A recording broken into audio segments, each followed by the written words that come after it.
चलो अंदर चल के बात कर। उसने मुझे पिछले 3-4 दिनों की पैसेंजर लिस्ट दिखाई तो उसमें उसका नाम था। क्या बात है बेटा, सब ठीक है ना?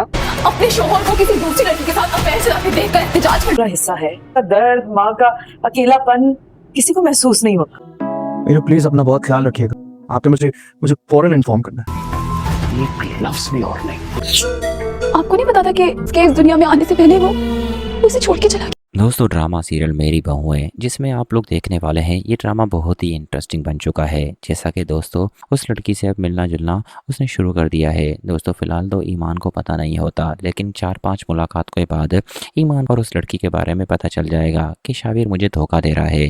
दोस्तों वो कहीं बाहर जा रही होगी तो अचानक ईमान की नज़र शाविर पर पड़ेगी।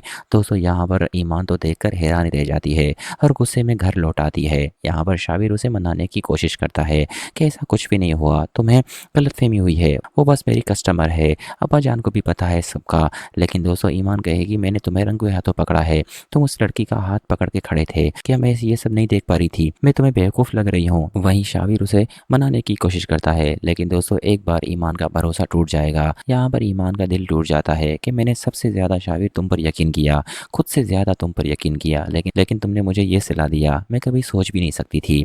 वहीं दूसरी तरफ दोस्तों महक भी अभी कभी माँ नहीं बन पाएगी। उसका शौहर भी काफ़ी परेशान होगा। हालांकि उसका शौहर उसे हौसला देने की कोशिश करता है। साथ ही साथ अंबर भी कहेगी कि बेटा सब्र से काम लो, सब कुछ ठीक हो जाएगा। लेकिन दोस्तों अंबर को पता चल चुका है कि मैं माँ नहीं बन पाऊंगी, तो इस वजह से शायद मुझे आलियान छोड़ दे। दोस्तों उसे अंबर और आसिफ समझाने की कोशिश करते हैं कि बेटा इस बात को फ़िलहाल तुम रहने दो, हम अच्छे से अच्छे डॉक्टर से इलाज कराएंगे, औलाद से महरूम नहीं रहोगी, ये तुमसे वादा है, रब की ज़ात पर मुझे भरोसा है। यहाँ पर दोस्तों महक को डर लगने लगा है।